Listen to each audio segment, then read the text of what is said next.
माझ्या मम्मीकडे होता चिंचणीच्या देवीच्या सुवासिनीचा कार्यक्रम, तर त्यासाठी परत एकदा मी माहेरी आले. सगळ्यांनी मिळून देवीची गाणी म्हणत पोळ्या बनवल्या. मी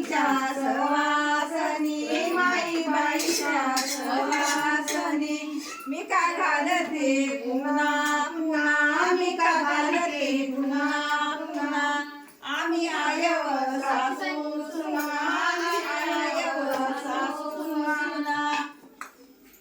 सगळ्या पोळ्या झाल्यानंतर भात शिजायला ठेवला. भात शिजला एकदाचा. त्याच्यानंतर बनवली इळणीची आमटी. आमटीचा ब्लॉग लवकरच सेपरेट आपल्या चॅनलवरती येईल.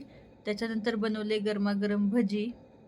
दरवर्षी भात, आमटी आणि भजी याचं डिपार्टमेंट माझ्याकडे असतं. सायंकाळी 5 वाजायच्या आत सगळं तयार केलं. बाकीचं नेक्स्ट ब्लॉगमध्ये नक्की बघा.